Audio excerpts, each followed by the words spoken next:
মাননীয় বিধায়ক শ্ৰী হিতেন্দ্ৰনাথ গোস্বামী আহিছিলে আৰু আমাৰ ডিষ্ট্ৰিক্ট কমিশ্যনাৰ পুলক মহন্ত ডাঙৰীয়া আহিছিলে। আজি অনুষ্ঠান আমাৰ এই ফাউণ্ডেশ্যন ষ্টোন লে কৰিবৰ প্ৰগ্ৰেমত লে কৰিবৰ কাৰণে আমাৰ একচুৱেলি যোৰহাট ছুইমিং ছ'চাইটিয়ে গভৰ্ণমেণ্ট অফ আছামক এটা অনুৰোধ জনাইছিলোঁ।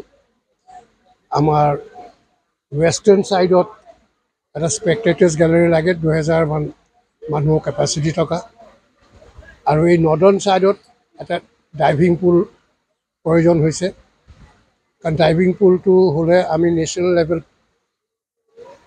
টুৰ্ণামেণ্ট হোষ্ট কৰিব পাৰোঁ। আৰু সেই সংখ্যে আমাৰ মাননীয় বিধায়ক হিতেন্দ্ৰনাথ গোস্বামীৰ লগত আলোচনা হৈছিলে,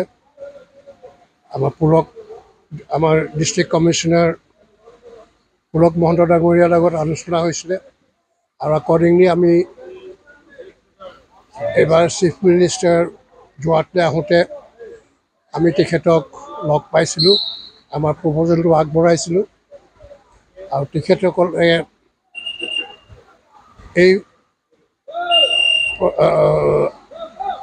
প্ৰস্তাৱটো একচেপ্ট কৰি প্ৰথম ভাগত আমাৰ এই স্পেক্টেটাৰ্ছ গেলেৰী ৱেষ্টাৰ্ণ ছাইডত যিটো হ'ব পশ্চিম সেইটো কাৰণে 2 কোটি টকা আগবঢ়াইছে। আমি এইটো অতি সোনকালে আমাৰ ড্ৰয়িং এষ্টিমেট বনাই ফাইনেল কৰাৰ পিছত সেই কামত আৰম্ভ কৰিম।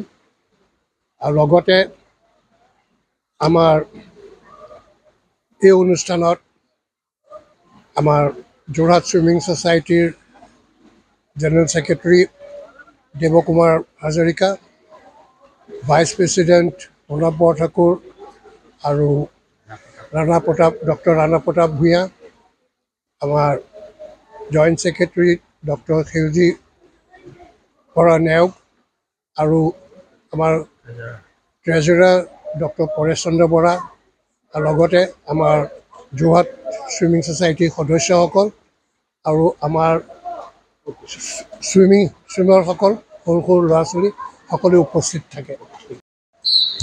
অসমৰ মাননীয় মুখ্যমন্ত্ৰী ডক্টৰ হিমন্ত বিশ্ব শৰ্মাৰ একক প্ৰচেষ্টাত যোৰহাট সমষ্টিৰ বিধানসভাৰ বিধায়ক শ্ৰীযুত হিতেন্দ্ৰনাথ গোস্বামী ডাঙৰীয়াৰ ঐকান্তিক প্ৰচেষ্টা আৰু লগতে আমাৰ জিলা আয়ুক্ত পুলক মহন্ত দেৱৰ প্ৰচেষ্টাত আজি অসম চৰকাৰৰ আনটাইড ফাণ্ডৰ পৰা আমাৰ যোৰহাট ছুইমিং ছ'চাইটিৰ নামত পশ্চিম দিশত এটা গেলেৰী আৰু উত্তৰ দিশত এটা ডাইভিং পুল বনাবৰ কাৰণে সৰ্বমুঠ 2 কোটি টকাৰ অনুদান আগবঢ়াইছে।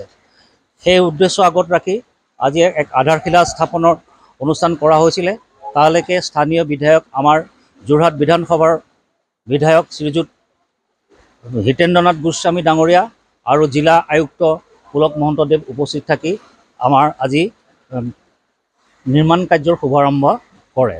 ছুইমিং ছ'চাইটিৰ এটা বহুত দিনে পুৰণা অসুবিধা আজি দূৰ হ'ল। বহুদিন ধৰি অভাৱবোধ কৰি থকা হৈছিলে। আমাৰ ইয়াত যেতিয়া আমি ষ্টেট লেভেলৰ টুৰ্ণামেণ্ট পাতোঁ, আমাৰ পেৰেণ্টছসকল বহিবলৈ জেগা নাথাকে, এটা গেলেৰীৰ যথেষ্ট অভাৱ আছিলে।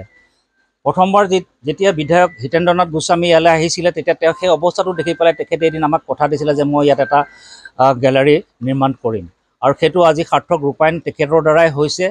তেখেতে আধাৰশিলা স্থাপন কৰিলে কামটো, আৰু এতিয়া আমি ৰাষ্ট্ৰীয় পৰ্যায়ৰ টুৰ্ণামেণ্ট পাতিবৰ কাৰণেও আমি ইয়াত সক্ষম হওঁ। কাৰণ ৰাষ্ট্ৰীয় পৰ্যায়ৰ টুৰ্ণামেণ্ট পাতিবলৈ হ'লে এটা ডাইভিং পুল আৰু তাত মানুহে দৰ্শক হিচাপে বা অভিভাৱকসকল থাকিবৰ কাৰণে এটা গেলেৰীৰ অত্যন্ত আৱশ্যক। সেই বস্তুখিনি হোৱাৰ পিছত আমি নিশ্চয় ইমান ৰাষ্ট্ৰীয় পৰ্যায়ৰ খেলা ধূলা পাতিব বা সাঁতোৰ প্ৰতিযোগিতা পাতিবলৈ সক্ষম হ'ম।